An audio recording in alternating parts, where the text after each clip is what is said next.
Chapter 22. Quite an exodus took place in Dawson in the spring. Men, because they had made stakes, and other men, because they had made none, bought up the available dogs and rushed out for Dyea over the last ice. Incidentally, it was discovered that Dave Harney possessed most of these dogs. "Going out?" Jacob Wells asked him on a day when the meridian sun for the first time felt faintly warm to the naked skin. "Well, I calculate not. I'm clearin' $3 a pair on the moccasins I cornered, to say nothin' but sawwood on the boots. Say, Wells, not that my nose is out of joint, but you just cinched me everlasting on sugar, didn't you?" Jacob Wells smiled. "And by the gimcracky, I'm squared. Got any rubber boots?" "No, went out of stock early in the winter." Dave snickered slowly. "And I'm the particular party that hocus pocused 'em." "Not you. I gave special orders to the clerks. They weren't sold in lots." "No more they wa'n't. One man to the pair, and one pair to the man, and a couple of hundred of them, but it was my dust they chucked onto the scales, and nobody else's. Drink? Don't mind. Easy. Put up your sack. Call it rebate, for I can afford it. Goin' out? Not this year, I guess. Wash-up's comin'." A strike on Henderson the middle of April, which promised to be sensational, drew St. Vincent to Stewart River. And a little later, Jacob Wells, interested on Gallagher Gulch, and with an eye riveted on the copper mines of White River, went up into the same district, and with him went Frona, for it was more vacation than business. In the meantime, Corliss and Bishop, who had been on trail for a month or more, running over the Mayo and McQuestion country, rounded up on the left fork of Henderson, where a block of claims waited to be surveyed. But by May, spring was so far advanced that travel on the creeks became perilous, and on the last of the thawing ice the miners traveled down to the bunch of islands below the mouth of the Stewart, where they went into temporary quarters or crowded the hospitality of those who possessed cabins.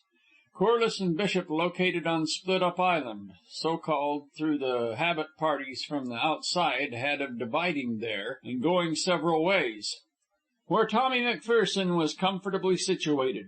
A couple of days later, Jacob Wells and Frona arrived from a hazardous trip out of White River and pitched tent on the high ground at the upper end of Split Up.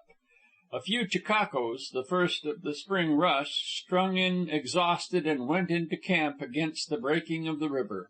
Also, there were still men going out who, barred by the rotten ice, came ashore to build poling boats and await the break-up or to negotiate with the residents for canoes. Notably among these was the Baron Coubertin. "Ah, excruciating! Magnificent, is it not?" So Frona first ran across him on the following day. "What?" she asked, giving him her hand. You, doffing his cap. "It is delight." "I am sure," she began. No, he shook his curly mop warmly. "It is not you. See?" He turned to a Peterborough for which McPherson had just mulcted him of thrice its value. "The canoe, is it not what you Yankees call a beaut?" "Oh, the canoe," she repeated, with a failing inflection of chagrin. No, pardon." He stamped angrily upon the ground. "It is not so. It is not you. It is not the canoe. It is, I have it now. It is your promise. One day, do you not remember, at Madame Scoville's we talked of the canoe and of my ignorance, which was sad, and you promised, you said, I would give you your first lesson. And is it not delightful? Listen, do you not hear? The rippling, the rippling, deep down at the heart of things. Soon will the water run free. Here is the canoe. Here we meet. The first lesson. Delightful, delightful. The next island below Split Up was known as Roubeau's Island, and was separated from the former by a narrow back channel. Here, when the bottom had about dropped out of the trail, and with dogs swimming as often as not, arrived St. Vincent, the last man to travel the winter trail. He went into the cabin of John Borg, a taciturn, gloomy individual, prone to segregate himself from his kind. It was the mischance of St. Vincent's life that of all cabins he chose Borg's for an abiding place against the break-up. "All right," the man said when questioned by him. "Throw your blankets into the corner. Bella'll clear the litter out of the spare bunk." Not till evening did he speak again, and then, "You're big enough to do your own cooking. When the woman's done with the stove, you can fire away." The woman, or Bella, was a comely Indian girl, young, and the prettiest St. Vincent had run across. Instead of the customary greased swarthiness of the race, her skin was clear and of a light bronze tone, and her features less harsh, more felicitously curved than those common to the blood. After supper, Borg, both elbows on table and huge misshapen hands supporting chin and jaws, sat puffing stinking Siwash tobacco and staring straight before him. It would have seemed ruminative, the stare, had his eyes been softer or had he blinked. As it was, his face was set and trance-like.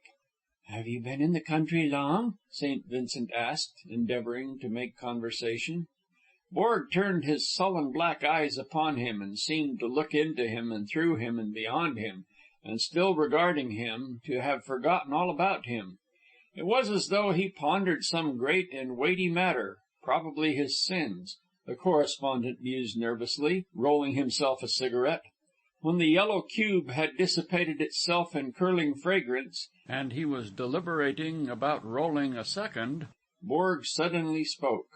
15 years, he said, and returned to his tremendous cogitation.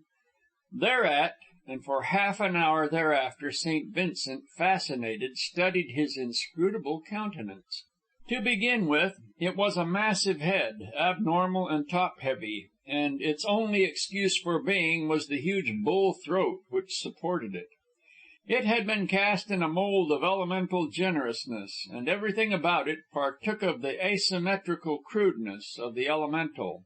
The hair, rank of growth, thick and unkempt, matted itself here and there into curious splotches of gray, and again, grinning at age, twisted itself into curling locks of lustreless black, locks of unusual thickness, like crooked fingers, heavy and solid. The shaggy whiskers, almost bare in places, and in others massing into bunch grass-like clumps, were plentifully splashed with gray. They rioted monstrously over his face and fell raggedly to his chest, but failed to hide the great hollowed cheeks or the twisted mouth.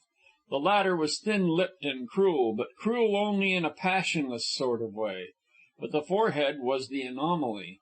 The anomaly required to complete the irregularity of the face. For it was a perfect forehead, full and broad and rising superbly strong to its high dome. It was as the seat and bulwark of some vast intelligence. Omniscience might have brooded there. Bella, washing the dishes and placing them away on the shelf behind Borg's back, dropped a heavy tin cup. The cabin was very still, and the sharp rattle came without warning. On the instant, with a brute roar, the chair was overturned and Borg was on his feet, eyes blazing and face convulsed. Bella gave an inarticulate, animal-like cry of fear and cowered at his feet. St. Vincent felt his hair bristling, and an uncanny chill like a jet of cold air played up and down his spine. Then Borg righted the chair and sank back into his old position, chin on hands and brooding ponderously.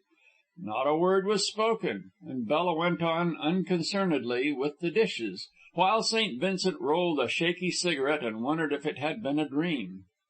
Jacob Wells laughed when the correspondent told him. "Just his way," he said, "for his ways are like his looks, unusual. He's an unsociable beast. Been in the country more years than he can number acquaintances. Truth to say, I don't think he has a friend in all Alaska, not even among the Indians, and he's chummed thick with them off and on. Johnny Sorehead, they call him, but it might as well be Johnny Break-em-Head, for he's got a quick temper and a rough hand. Temper. Some little misunderstanding popped up between him and the agent at Arctic City. He was in the right, too, agent's mistake, but he tabooed the company on the spot and lived on straight meat for a year. Then I happened to run across him at Tanana Station, and after due explanations he consented to buy from us again." "Got the girl from up the headwaters of the White," Bill Brown told St. Vincent. "Wells thinks he's pioneering in that direction, but Borg could give him cards and spades on it, and then went out. He's been over the ground years ago. Yes, strange sort of chap. Wouldn't hanker to be bunkmates with him." But St. Vincent did not mind the eccentricities of the man, for he spent most of his time on Split up Island with Frona and the Baron. One day, however, and innocently, he ran foul of him. Two Swedes, hunting tree squirrels from the other end of Roubeau Island, had stopped to ask for matches and to yarn a while in the warm sunshine of the clearing. St. Vincent and Borg were accommodating them, the latter for the most part in meditative monosyllables. Just to the rear, by the cabin door, Bella was washing clothes. The tub was a cumbersome homemade affair, and half full of water, was more than a match for an ordinary woman. The correspondent noticed her struggling with it and stepped back quickly to her aid. With the tub between them, they proceeded to carry it to one side in order to dump it where the ground drained from the cabin. St. Vincent slipped in the thawing snow, and the soapy water splashed up. Then Bella slipped, and then they both slipped. Bella giggled and laughed, and St. Vincent laughed back. The spring was in the air and in their blood, and it was very good to be alive. Only a wintry heart could deny a smile on such a day. Bella slipped again, tried to recover, slipped with the other foot, and sat down abruptly. Laughing gleefully, both of them, the correspondent caught her hands to pull her to her feet. With a bound and a bellow, Borg was upon them. Their hands were torn apart, and St. Vincent thrust heavily backward. He staggered for a couple of yards and almost fell. Then the scene of the cabin was repeated. Bella cowered and grovelled in the muck, and her lord towered wrathfully over her. "Look you," he said in stifled gutturals, turning to St. Vincent. "You sleep in my cabin and you cook. That is enough. Let my woman alone." Things went on after that as though nothing had happened. St. Vincent gave Bella a wide berth and seemed to have forgotten her existence. But the Swedes went back to their end of the island, laughing at the trivial happening which was destined to be significant. End of chapter 22, read by Don W. Jenkins, Rancho San Diego, California, shaggybark.blogspot.com.